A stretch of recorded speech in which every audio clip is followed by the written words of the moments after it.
पवन सिंह ने एक बार फिर इतिहास रच दिया है। श्रद्धा कपूर और राजकुमार राव के साथ स्टेज शेयर किया है। इस बार उन्होंने हिंदी फिल्म इंडस्ट्री में अपना डंका बजाया है। जी हाँ दोस्तों, आपने सही सुना। पवन सिंह स्त्री 2 फिल्म में एक गाना आई है, नए गाकर तहलका मचा दिया है और अपने फैंस के साथ साथ पूरी भोजपुरी इंडस्ट्री को भी गौरवान्वित किया है।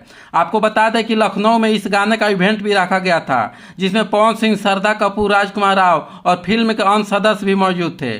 पवन सिंह जो अपनी दमदार आवाज़ और शानदार अभिनय के लिए जाने जाते हैं, जिन्होंने स्त्री 2 में अपने गाने से सभी का दिल जीत लिया है। इस गाने का रिलीज होते ही धूम मचा दी है और सोशल मीडिया पर वायरल हो गई है। फैंस ने इस गाने को खूब सराहा है और पवन सिंह की तारीफों की झड़ी लगा दी है। यह गाना न केवल पवन सिंह के करियर में एक नया मील का पत्थर साबित हुआ, बल्कि भोजपुरी सिनेमा के लिए भी गर्व का क्षण है। पवन सिंह ने इस गाने के माध्यम से यह साबित कर दिया है कि उनकी प्रतिभा किसी भी भाषा और इंडस्ट्री में सीमित नहीं है। हिंदी फिल्म इंडस्ट्री में उनकी इस उपलब्धि ने सभी भोजपुरी कलाकारों के लिए एक नया रास्ता खोला है। फैंस और समर्थकों ने पवन सिंह की सफलता पर उन्हें बधाई दी है और उनके उज्जवल भविष्य की कामना की है। अब फैंस को बेसब्री से इंतजार है कि पवन सिंह के और भी हिंदी प्रोजेक्ट का, और साफ है कि पवन सिंह नई शुरुआत हिंदी फिल्म इंडस्ट्री में एक लंबा और सफल